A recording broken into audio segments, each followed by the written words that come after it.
Welcome, ladies and gentlemen, to the Film Odyssey podcast, where me and my brother truck through cinema on a quest to find the best film ever made. This season, we're going through the AFI Top 100, and this week, we are talking about The Sixth Sense. Yeah, spoiler warning. Not necessarily if you haven't seen the movie, but if you don't know anything about the movie, this is the audience I'm talking to right here.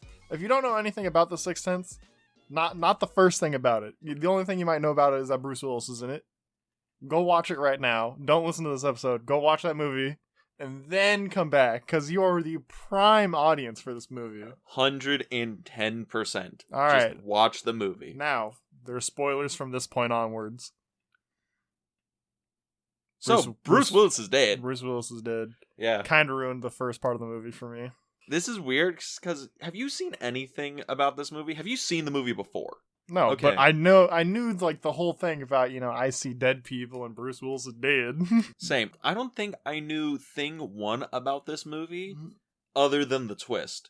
And I think that kind of ruins a lot of M. Night Shyamalan movies. Yeah, I mean, he does have, it's a really good twist. Like, at the end when they do, the whole thing where they, The reveal. I'm like, man, this would have hit if I didn't know. I'm like, damn, it would have been something else. Because it's set up really well. The central performances are super good. And I'm really engaged. But then it's like, but I know this is all bullshit, though, because I know the twist. It's not that it's all bullshit. I know it's not all bullshit. But it's like, I'm watching it and I'm picking out, it's like, this all makes sense because I know the twist. Haha. Yeah. Well, I mean, the movie makes sense without the twist, It's just at the end, it makes the movie of course, Of course. Of course, I knew he was dead the whole time. Oh, the French champagne. Oh, the French champagne. That has become the new in-joke. The new in-joke is the French champagne. For people who don't know anything at all about The Sixth Sense, the brief synopsis of it I'll give is that it stars Malcolm Cole, played by Bruce Willis. He is a child psychologist who begins working with this 9-year-old boy, Cole Sear, played by Haley Joel Osment, who confides his secret to Malcolm that he sees ghosts walking around like the living, and they don't know that they're dead. And through some investigation, Malcolm realizes the ghosts Cole sees are real, and suggests to Cole to try and find a purpose for his gift by communicating with the ghost.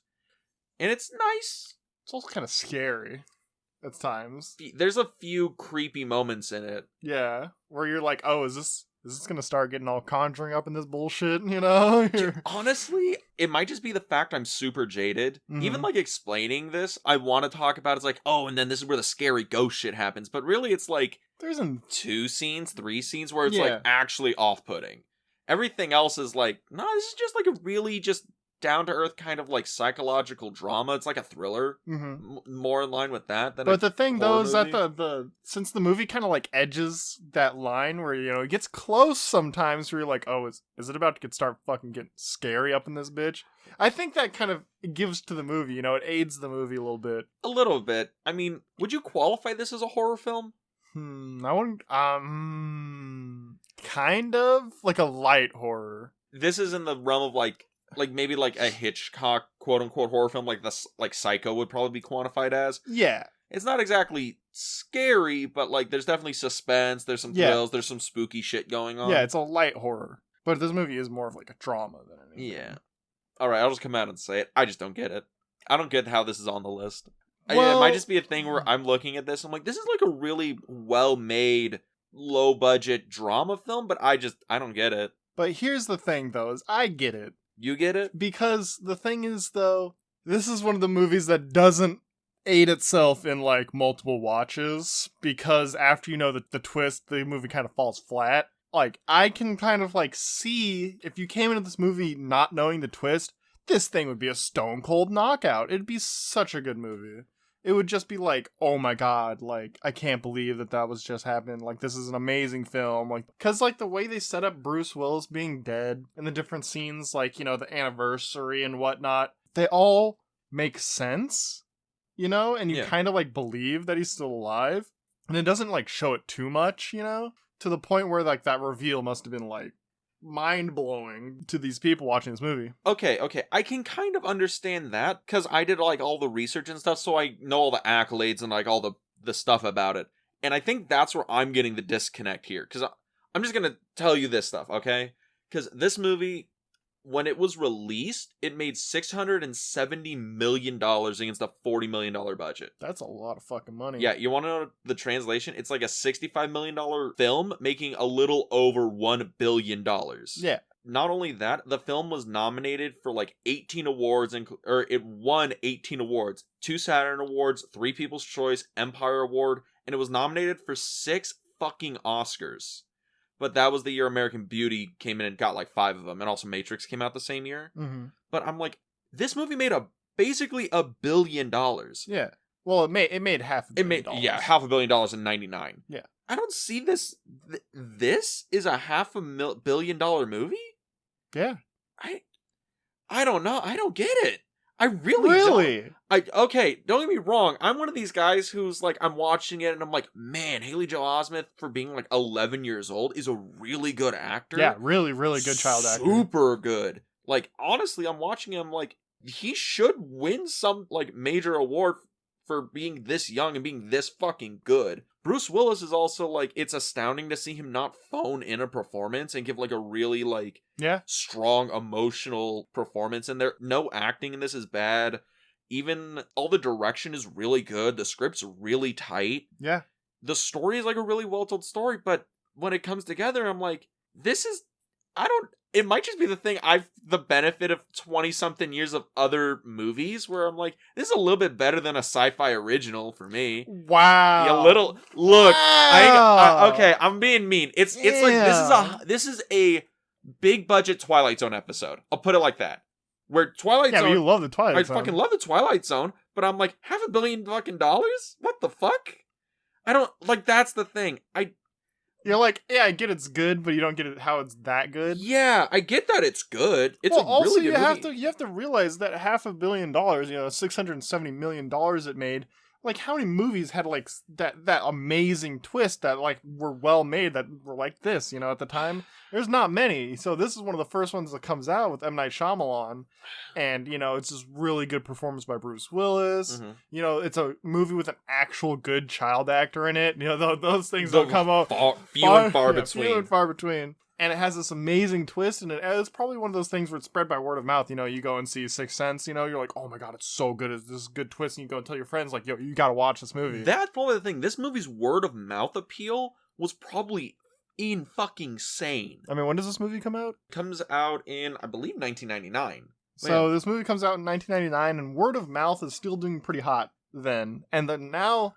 there's like kind of that in between, get on AOL, and tell people like, yo, you gotta watch Sixth Sense, it's great.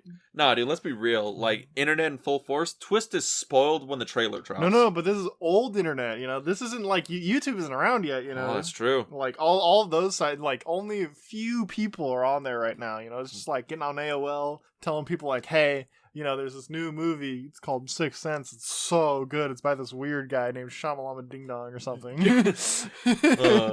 had to slide one of those in there. Yeah, gotta slide one of those in there. Yeah.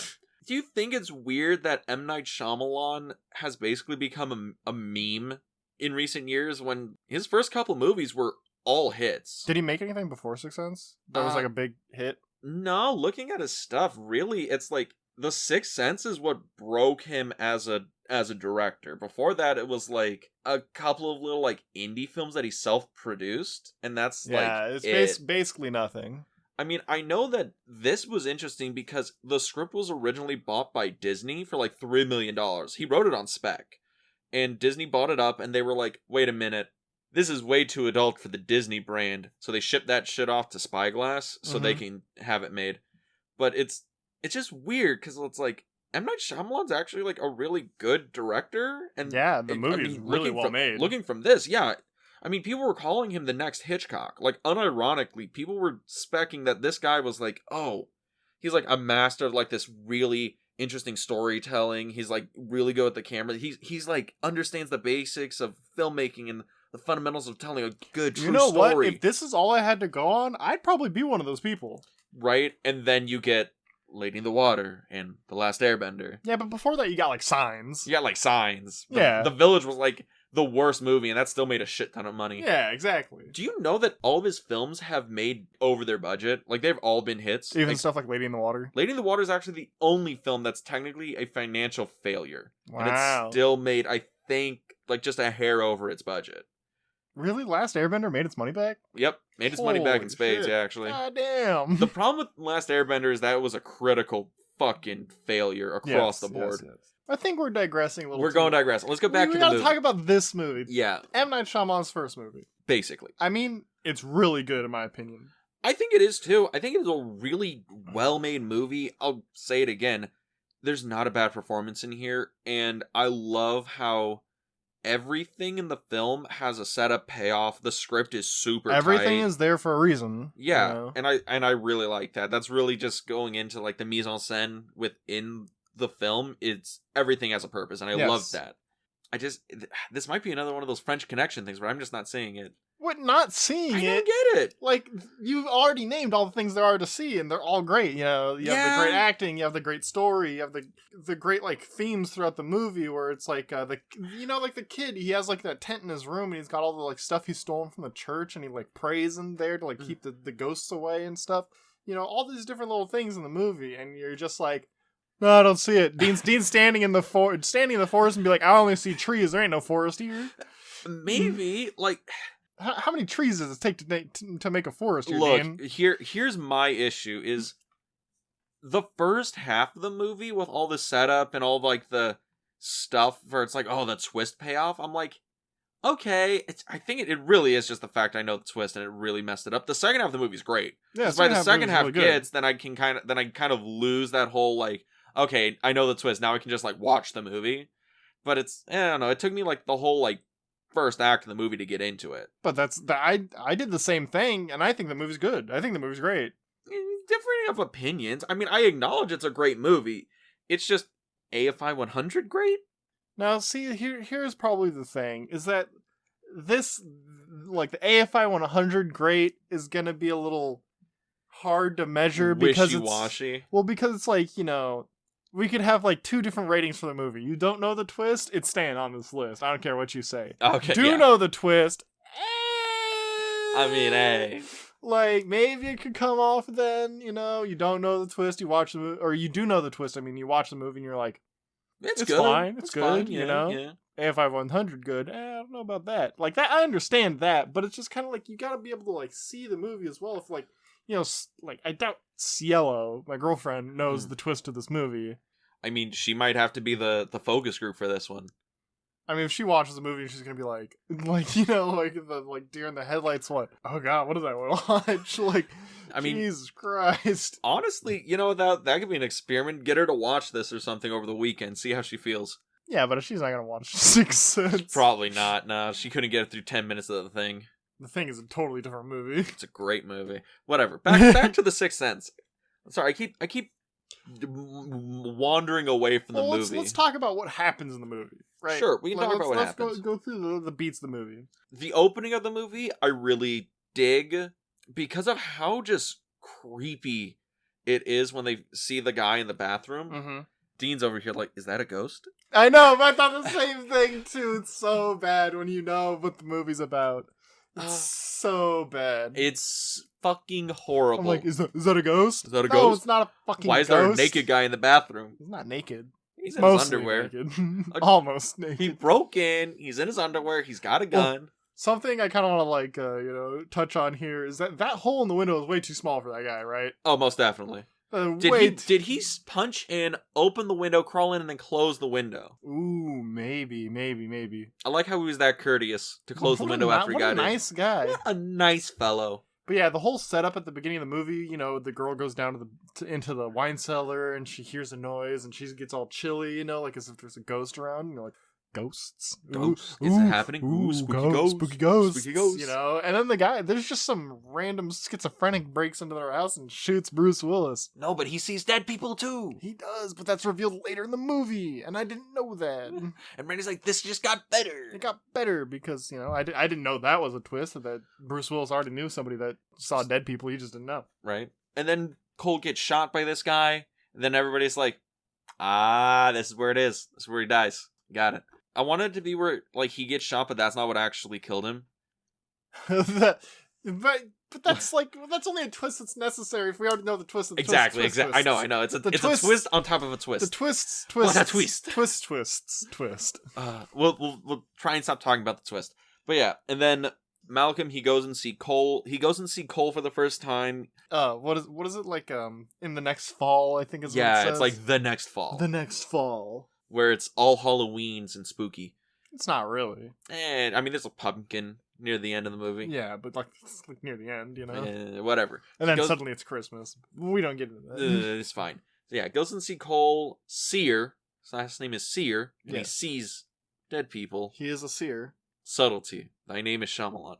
So he goes. You don't give him enough credit, all right? I'm sorry. If you made your own movie, you'd do that shit too. I mean, yeah, you'd put the meaning in their names. You know, ooh, he's a seer, so his last name is Sear.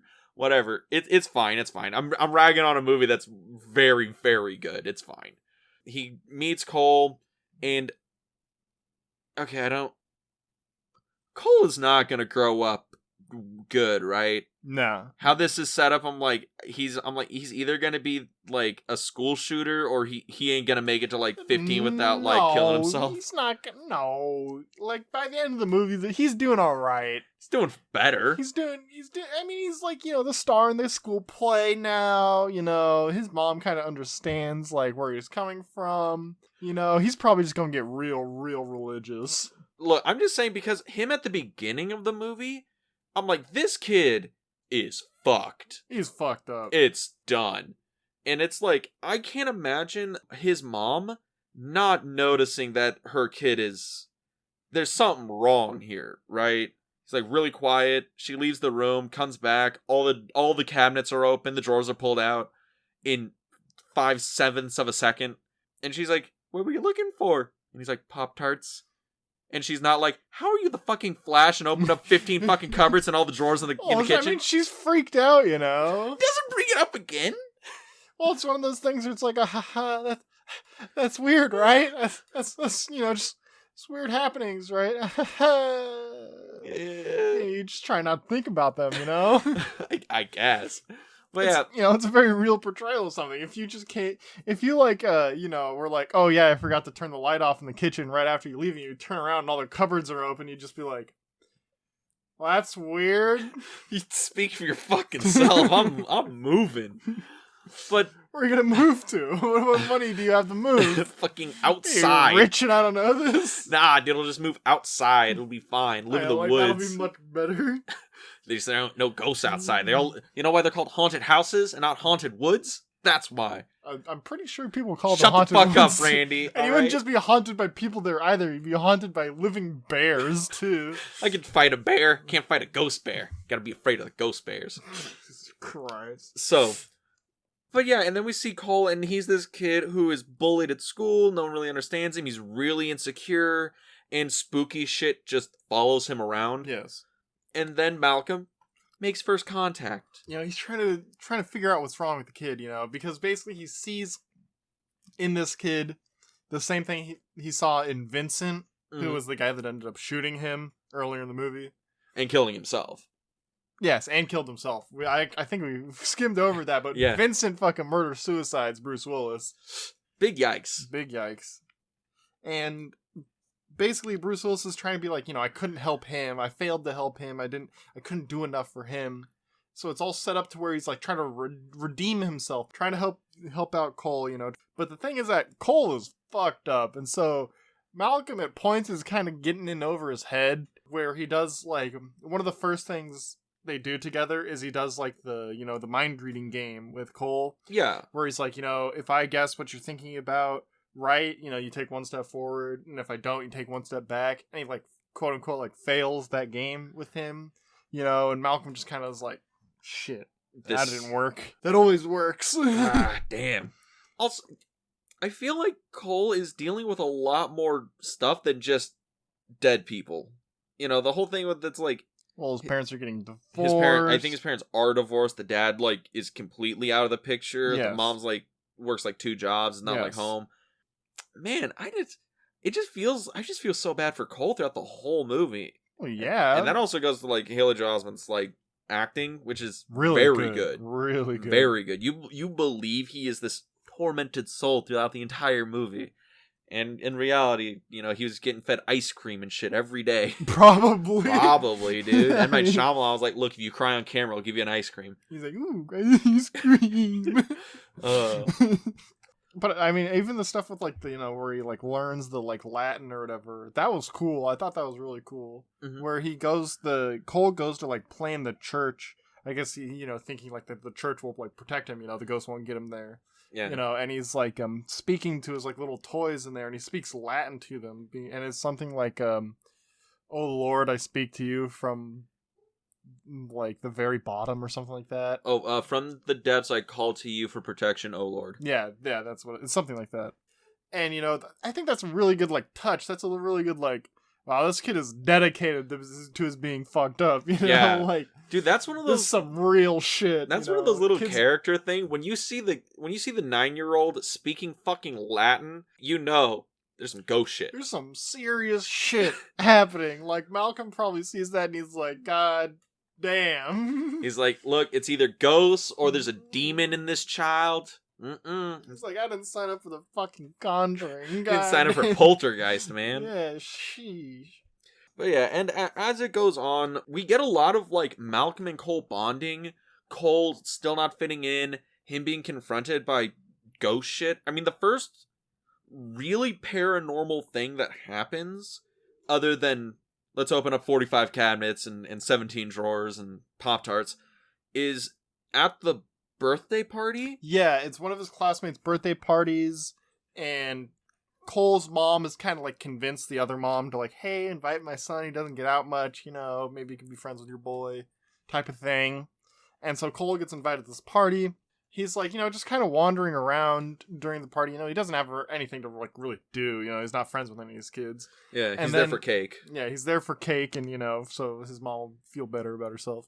And wow, that's the way it goes, you know. But he like hears something up the spiral staircase, because it's got to be a spiral staircase because it's just so much better to film. Exactly. Also, looking at this house, I'm like, these people gotta be like senators or billionaires or fucking. Well, the thing though is that the school that he goes to seems like a nice private school almost, you know. Yeah. Like the kids are all wearing like ties and stuff, you know. How is your mom, who's working like 2 jobs to make ends meet, sending you to like a private school? Well, maybe she started sending him to the private school when they weren't divorced, and now she's working 2 jobs, not to just keep a roof over their heads, but also keep sending him to the school. Because, you know, she thinks that if she sends him to a different school, he's going to have even less friends than he already has, which is 0, by the way.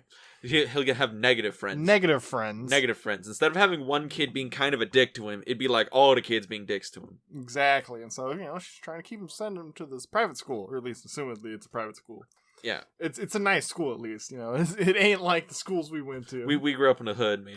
But, kid who wore a tie got beat up. But Cole, like, goes up the staircase, right? And he's, like, hearing, like, these voices coming from, like, this little, like, it's like a crawl space in the attic type thing. Yeah. And then these other kids, like, see Cole up there, and they're like, let's go pull one him over on old Cole. Oh, and they buddy. throw him in there and lock him in the dungeon, as they say. And he starts freaking the fuck out, screams, passes out, and his mom, like, gets him out. Mm-hmm. And we find out that he's, like, all beaten up. He's got, like, cuts and bruises and shit all over him. Mm-hmm. And they're just like, look, ma'am. Oh, yeah, at the hospital, right? Where M. Night Shyamalan himself is like, look, miss, are you beating your kid? Well, he doesn't tell me. He doesn't say it like that, but he basically implies that he's like, you know, we've got this social worker. She's just going to ask some procedural questions. Just a few questions, Mm-hmm. you know. And she's like, don't you accuse me of beating my kids? And he's like, whoa, hey. Whoa, hey. Whoa. I ain't getting sued for libel. It's fine. And so, you know, she takes her kid home. And then she sees that he has, like, scars on his back, and, like, there's, like, a hole in his, like, a shirt and his sweater, you know? And so she assumes that the other kids, like, beat him up and threw him in there, right? Yeah. And so she, like, calls the other kid's mom on the phone and is like, don't you let your kids put their hands on my boy. You know, she's going all, what is it? You know, like, mama bear on them. You know? Also, so what are the rules of the ghosts? What do you mean? Can they like fuck with people? Well, no shit, they can. They No. fuck with them. No. So they can like touch stuff and move things, right? Yes. But and then we have Cole. Do we ever see him move anything? Or Malcolm? Do we ever see him Malcolm? like, hand anybody anything? I just realized that I don't think he ever touches anything. I don't think he even moves chairs to sit down in them, which is like a weird thing. I know, but I just like realized that, which is really subtle. Even when he breaks the window later on in the movie, like you don't actually see him do it. Yeah. Huh, that's you don't even see him open the door to get to the basement, right? Yeah, it always just cuts and he's in there. Yeah. Do we ever see him open a door? He's got to open a door. I don't think we ever see him open a door.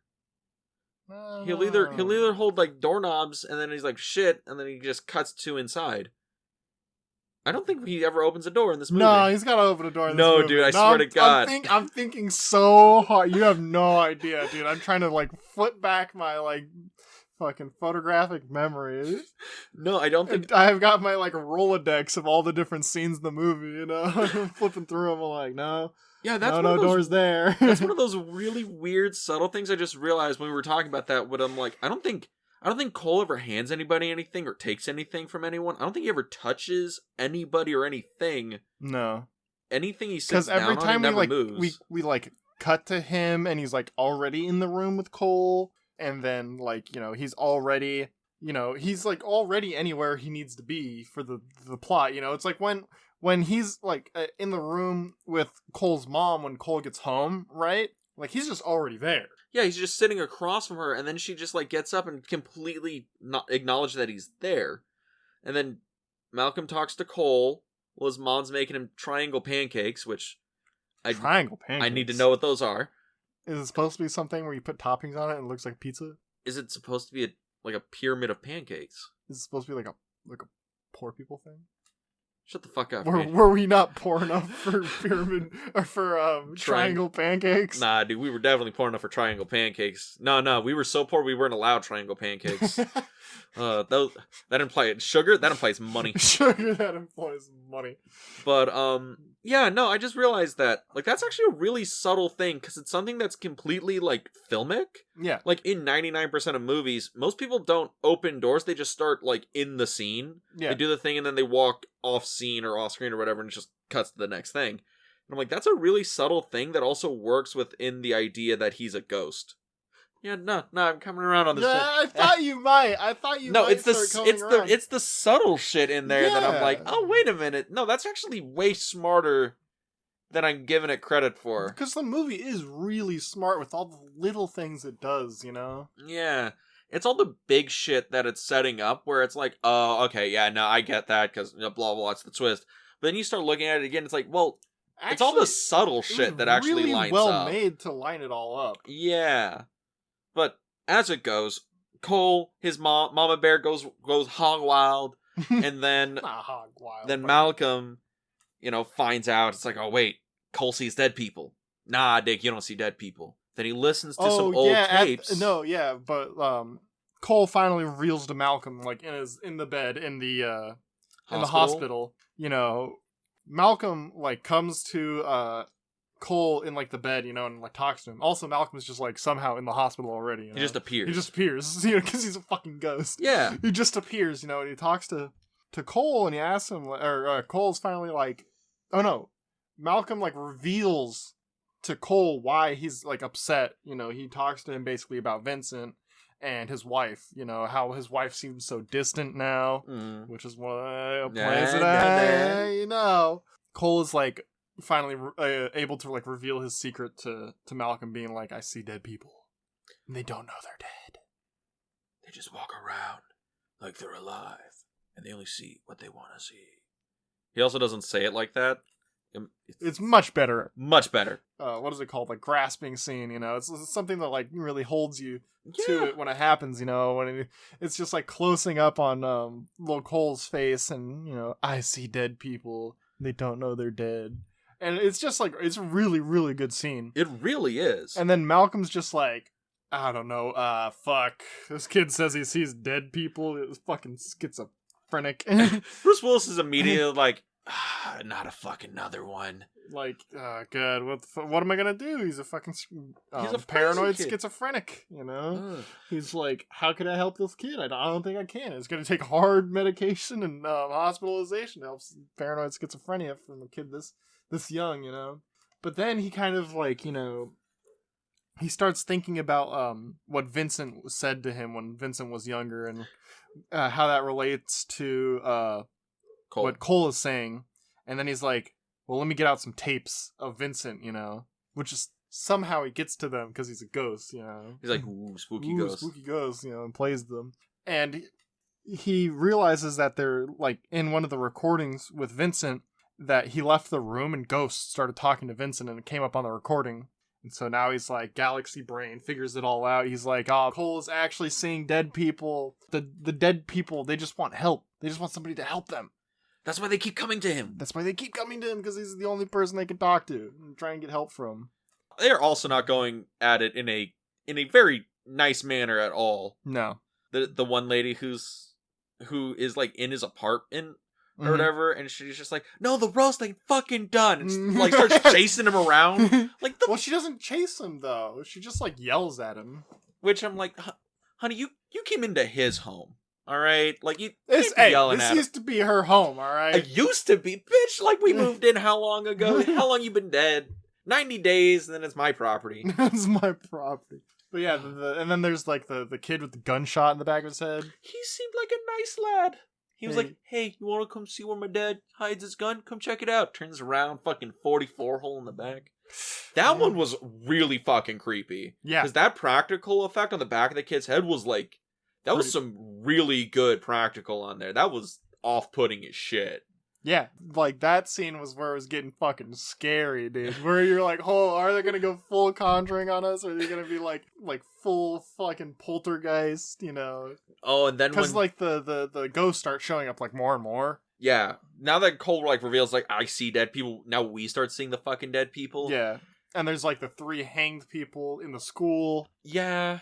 Also, that teacher who's like, you know what this place used to be, kids? And he's like, they used to hang people here, Mr. whatever teacher. And he's like, no, this Stanley. Mr. Stanley. He's like, no, this was a courthouse. And he's like, yeah, and they used to fucking hang people here. It's like, they didn't hang people here. It was a courthouse. Lawyers worked here. And I'm like, bruh, you were this was a 16th century courthouse? Yeah, they fucking hang people here. Hang people here. I'm like, Cole is technically correct. Cole is correct, you know. He'd be like, yeah, that's right, Cole, but we don't need to focus on that, you know? Yeah, no, that's not going to be on any tests here, kids. Stuttering Stanley is being a prick. Yeah, and like that one is kind of like a crazy scene too, where he just starts yelling, stuttering Stanley. Well, basically the teacher is like kind of like getting on Cole's case, being like, you know, like, like we don't really need to talk about that, Cole. You know, Cole's like, don't look at me like that, you know, and the teacher's like, look at you like how? And Randy, being acutely aware of the psyche of a kid, he's like, no, that fucking look. Yeah, don't give me that fucking look. You know exactly what fucking look you're fucking giving me.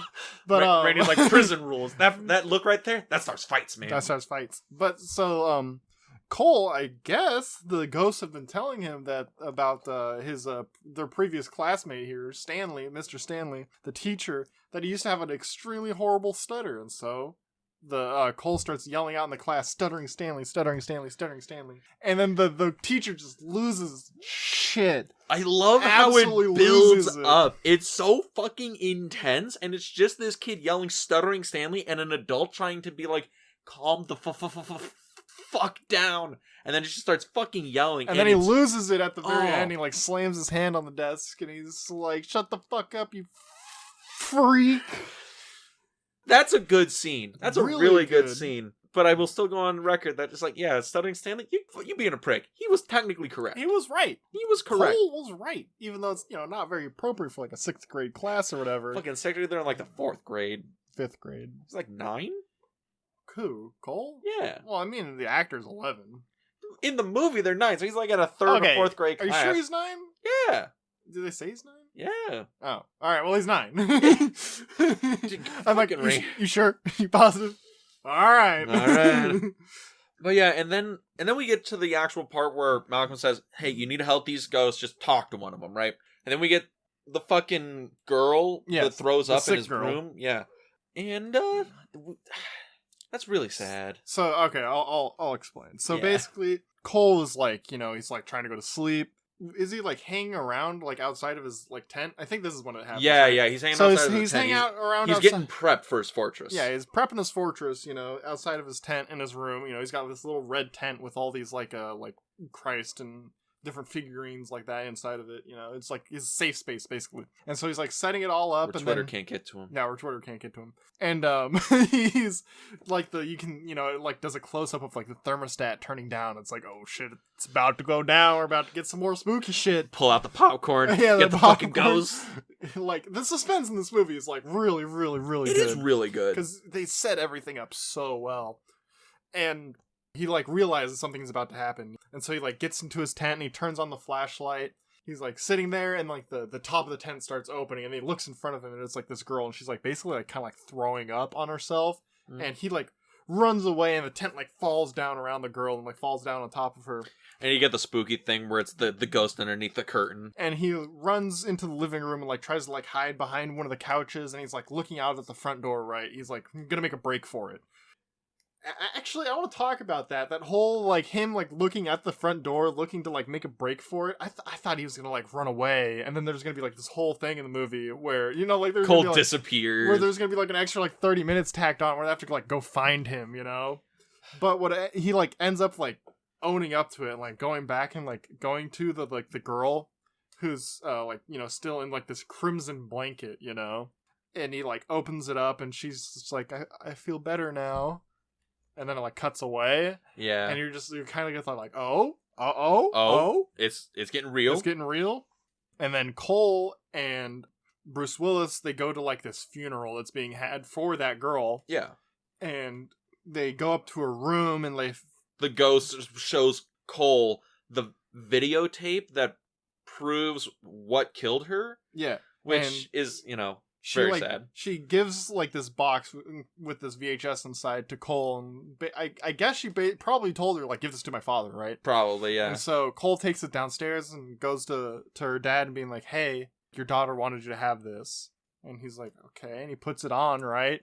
And it's basically showing like the mom, I suppose. It's the mom. Yeah. The girl's mom has been like poisoning her, basically like keeping her sick for years and eventually like killing her. Yeah. It's that, what is it? Munchausen by proxy? Yeah, Munchausen by proxy. Yeah. And so kind of like, solves the mystery of her death. Okay. It's a really kind of upsetting scene. It's a very upsetting scene. That's like from that point on, that's when the movie starts getting winding down. Well, winding down, but it's also like this is where we hit like emotional punch until we hit the end. Yeah, because it's all full of emotional punches since after that. Yeah, because after that we have the whole like emotional uplifting thing where it's like, oh, it's Cole and it's Cole at the school play, and it's like, oh yeah, no, he's finally accepted, blah blah blah. Even before that, like before like the play itself happens, where he's interacting with the ghost, right? With the ghost of like the theater teacher. Oh, I think. Yeah, it's the theater teacher where it's like when the theater burned down, she died in it. Yeah, and she's like helping him with his makeup. And she like leaves, and you realize like it's a ghost, and the theater teacher that's there now is like, who are you talking to? And Cole's like, oh, I was just practicing my lines. Theater teacher's like, all right. Cool. I mean, you don't have any lines, but okay. But yeah, and it's kind of this uplifting moment where it's like, oh, he's kind of like getting his life on track. He's like he's learning how to interact with the dead, and it's like in a very positive way. Then we have the whole sad thing of it's like Cole and Malcolm having to say their goodbyes. Yeah. And you're sitting there and it's just like, man, why doesn't he just go up and give him a hug? And it's like, because Cole knows that Malcolm's a ghost the entire time. Cole knows that he's dead. And then we have just right after that, which this is the emotional point of the movie where I'm like, this is the payoff for the whole movie. And it's Cole and his mom in the car. Yes. Because that shit hit hard. There's no music. There's no fancy shit. It's Cole finally opening up to his mom about what's wrong. Like, he actually sees dead people, and that he basically explains to her, like, I see dead people, and then she's like, she kind of like doesn't know what to do. And then Cole's like, no, seriously, I see dead people. Grandma says hi. She told you, or you went to her grave and asked her something, and she responded every day. What did you ask her? Are you proud of me? Every day. Oh, oh God. shit.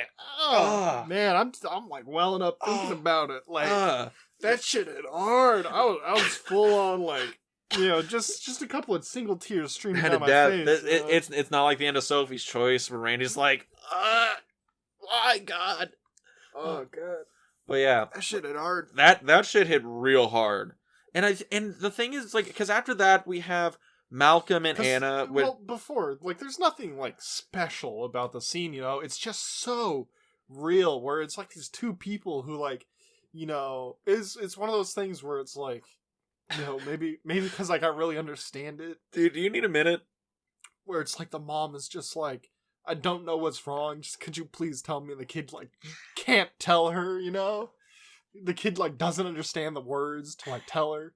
Also, like the themes of the movie, where it's like the themes of the movie is also like coping with death, because that's how like Cole eventually like gets over it. Is he thinks about like death in like a positive way. Yeah, he eventually like ends up being able to like cope with death. The movie's really good, actually. All right, everybody. We're back. We took a little breather.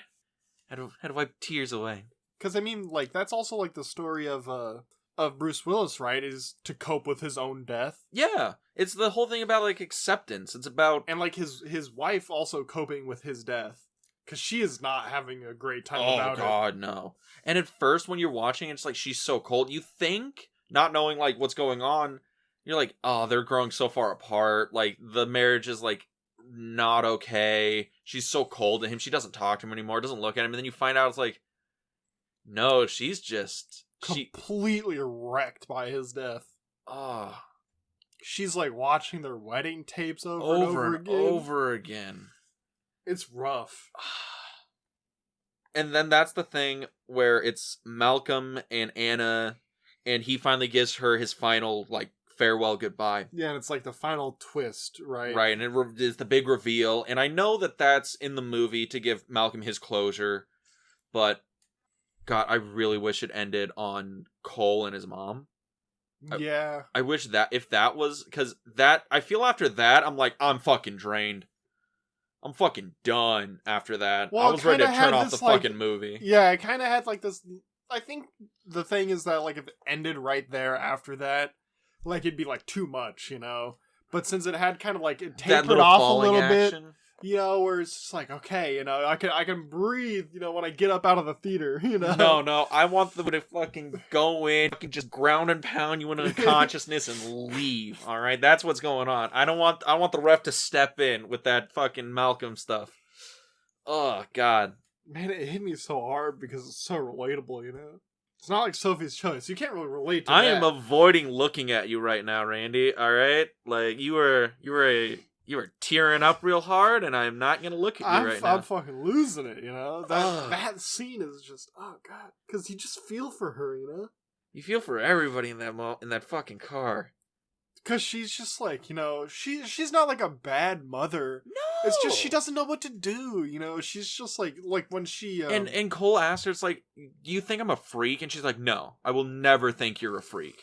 And everybody calls him that, like his teacher calls him that, the other kids do, and it's one of those things where he just feels so alone, and his mom's like, you will never be alone, I'm here for you.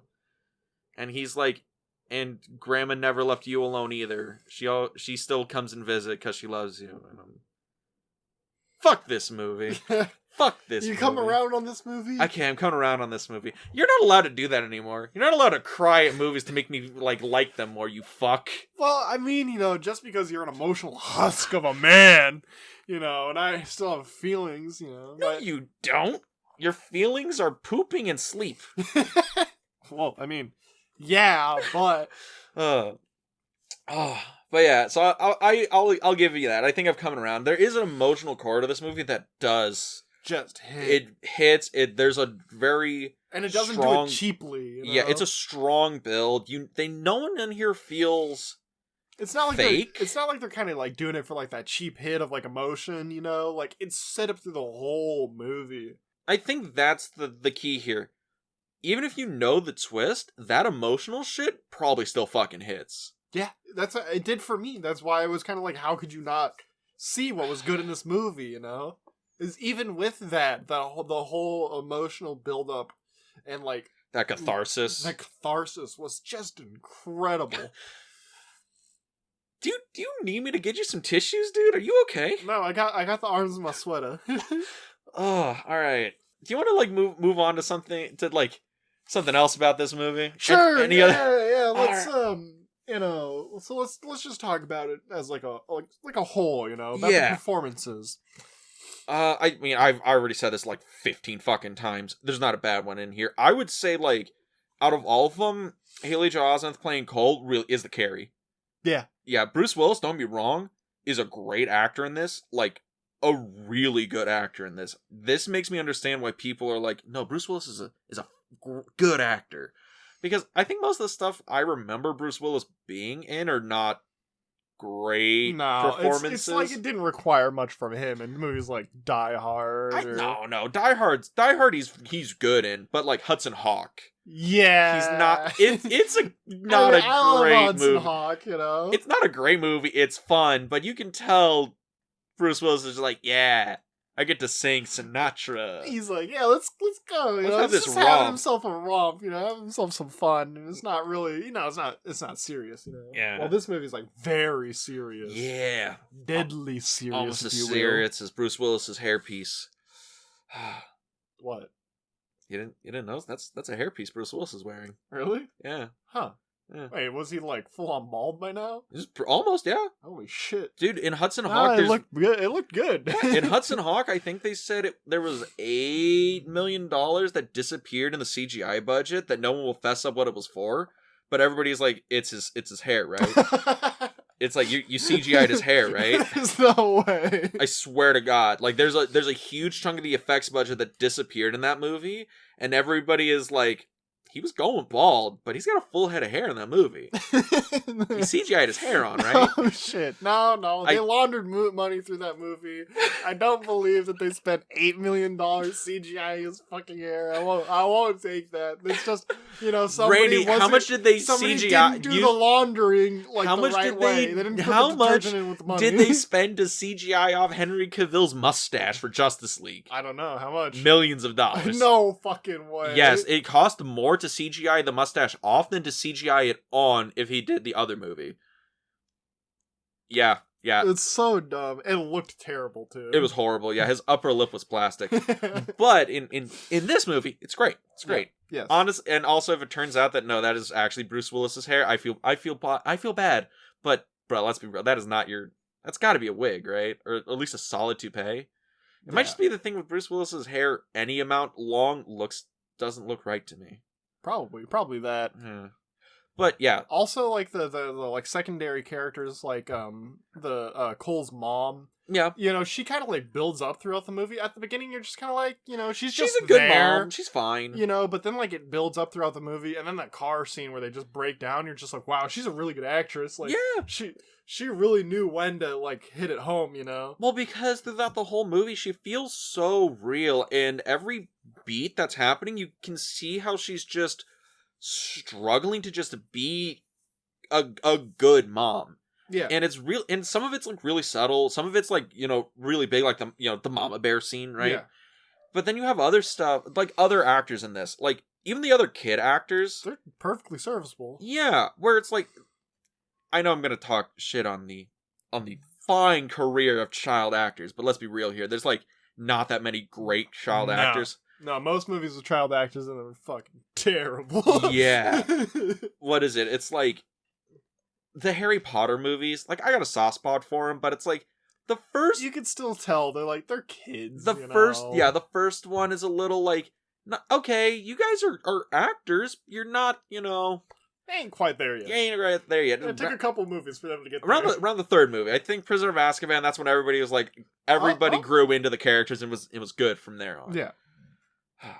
But like, Haley Joel Osment's like really good. Fucking 3 foot tall Olivier over here. Shit. I mean, if he won an Oscar for this movie, I would not be surprised. I think he was nominated for Best Supporting Actor. He was best. Oh, I guess Bruce Willis would be considered the main actor. I think so. I'm pretty sure he was nominated for an Oscar. I can check. Well, let's check. Oh, here it is. Yes, Best Supporting Actor was Haley Joel Osment. He was nominated for Best Supporting Actor. And his mom got Best Actress in a Supporting Role nod. Yeah, Toni Collette, M. Night Shyamalan was nominated for Best Director as well as Screenwriter. And Film Editing was the other one it was nominated for. And Best Picture. But Bruce Willis not nominated. I mean... Do you get that one? Yeah, I kind of get that one. You know, that was also the year that Kevin Spacey was in American Beauty. And he won for that. I don't know that movie. It's far worse now that we know about Kevin Spacey as a person. Are you sure it makes it worse? Ba-na-na-na-na. Shit. Nah. Mm-mm. Back on point, I get Bruce Willis not getting like the nod for like Best Actor because he's not like the strong suit of the movie, right? Yeah. He definitely takes like, I would see him more as the supporting actor really to Haley Joel Osment. Yeah, honestly, it's true. I mean, they probably share the same amount of screen time. Almost. Almost. I wonder, do you think anybody else could have played the Cole role? The kid? No, or not the Cole role. Malcolm. You think anybody other than Bruce Willis could have jumped in for that? I think so. I don't think it would have been that difficult to get somebody else in. I just don't know who else would get.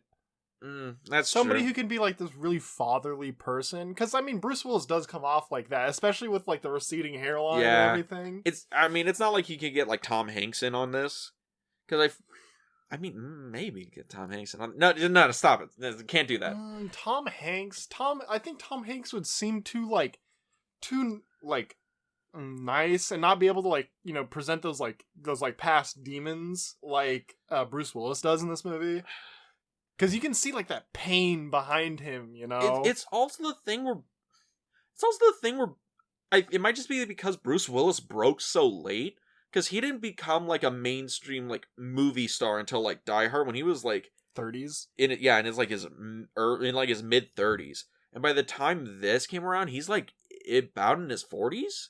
He looks like a guy who's you can see this guy worked for a living. He's probably, you know, gone through med school. He's been a practicing doctor, and you can understand how him treating a kid could be a later patient that would be an adult man that could break into his house.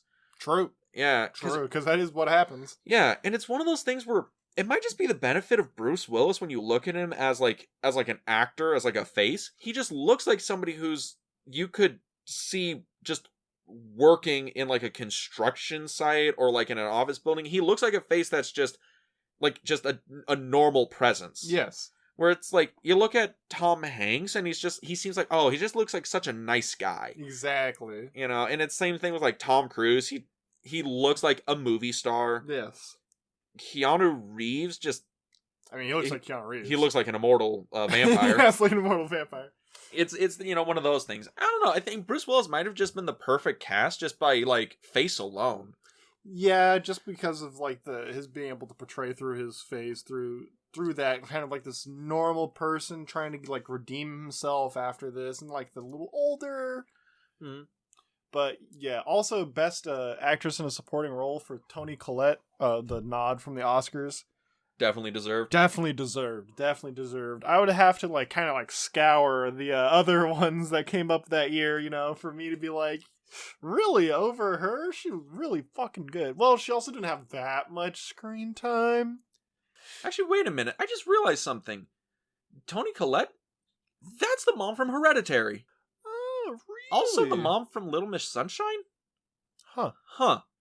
She's been doing movies. Yeah.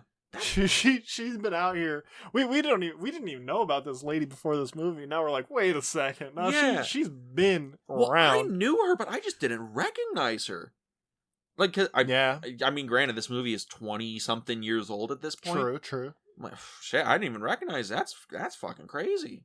She's really good, though. Very good. So, all right, do you want to get to that question? Yeah, AFI spot question time. Some like, is Dean actually coming around to it? AFI top 100.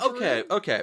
I wrote a little spiel here for this one because this is the one I feel has the most contention, based on what I've been able to find from people. And so like people are actually like people writing about its spot. People actually have just opinions on this movie. Sure. So for the spiel, The film was a new addition on the 2007 list, and some have speculated that the inclusion of M. Night Shyamalan on the list was done on speculation by the AFI, who some believed was on track to becoming this next Hitchcock, this huge filmmaker. Up until that point, when the list was published, he hadn't released his first financial failure, Lady in the Water. That hadn't released until next year, 2008. And he hadn't released The Last Airbender, which basically was the big budget critical pan that everybody's basically universally hated at this point. Yeah. And others have said the inclusion of The Sixth Sense was meant to appeal to the mass audience and add a more modern crowd pleaser kind of film, which is what Dances with Wolves was considered when it was included on the 98 list. I'm wondering, do you think that's valid? Do you think this is on here as the mainstream crowd pleaser kind of film? Do you think this deserves its spot on the list? Is it actually a greatest American movie? Now, here's the thing. Now, you probably looked at me and saw my shit-eating grin when you it's so ear to I ear. believe that it was probably included specifically for that crowd pleaser element, but it is actually like aged well enough to where you can like look at it and be like, well, they did include it for being like a crowd pleaser, but it's actually really good. Yeah, like it's one of those things where it's like, maybe the council, because I in imagine the shadowy council behind the AFI council behind the AFI list, where they meet in the back parking lot, smoke and throw pennies. Yeah, they got together to like put this crowd pleaser on the list to please the plebeians.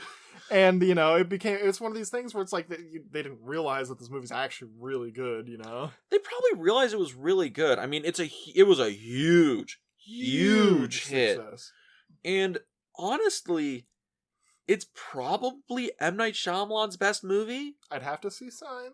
Yeah, I haven't seen Signs. Everybody really likes Signs. Everybody I've talked to when I've been telling them, was like, oh yeah, I'm gonna watch Sixth Sense for the podcast this week. They're like, oh yeah, I like that one. Signs is better though. Yeah, that's what I've heard too.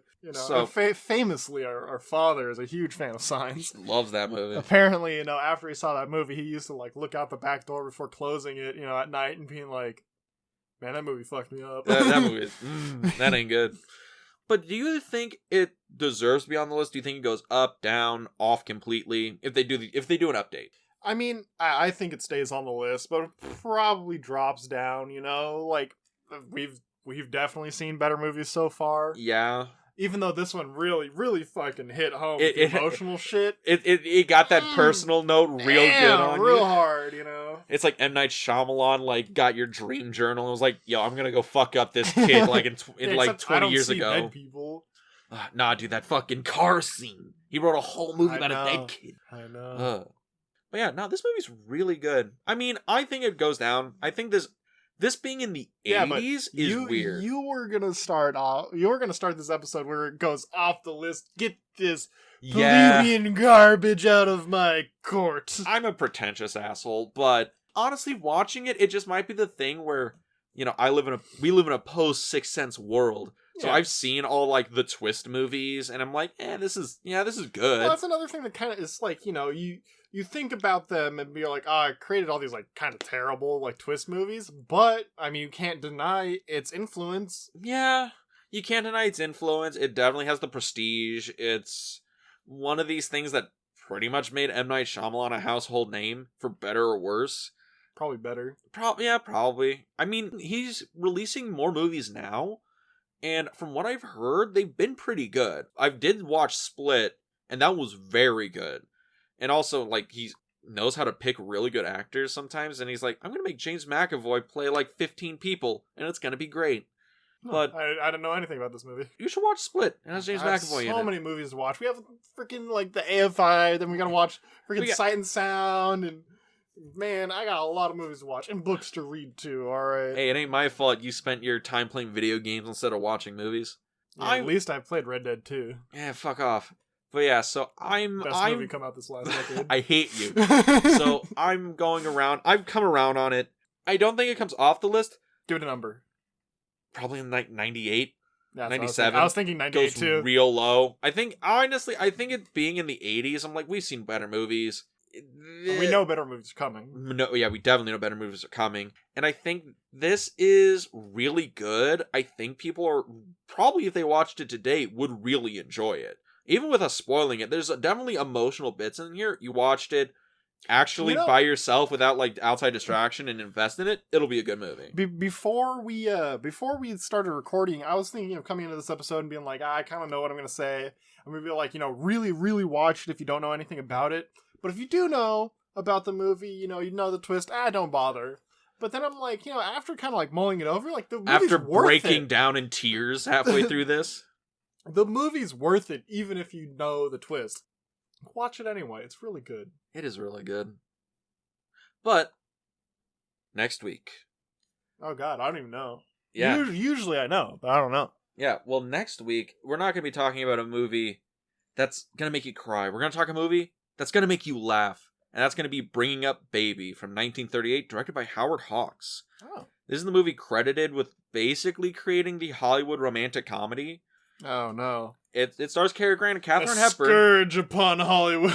Oh, please. The romantic comedy genre. Look, Randy, I'll put it to you like this. If you get through this, we get to watch 12 Angry Men the week after. Oh, shit, really? Yeah. Real shit. Real shit, right? Real after shit. Bringing Up Baby's 12 Angry Men. That used to be my favorite movies, 12 Angry Men. Yeah, but I think you'll probably dig Bringing Up Baby because there is some good gags in it. I hope so. I'm you're really gotta down really, on like these 1930s era movies right now after Swing Time. You got that bad taste in your mouth. I got that bad taste in my mouth, and I'm like, if Bring Up Baby is both a romantic comedy and is like this really good movie from like the 30s, I'll be all for it.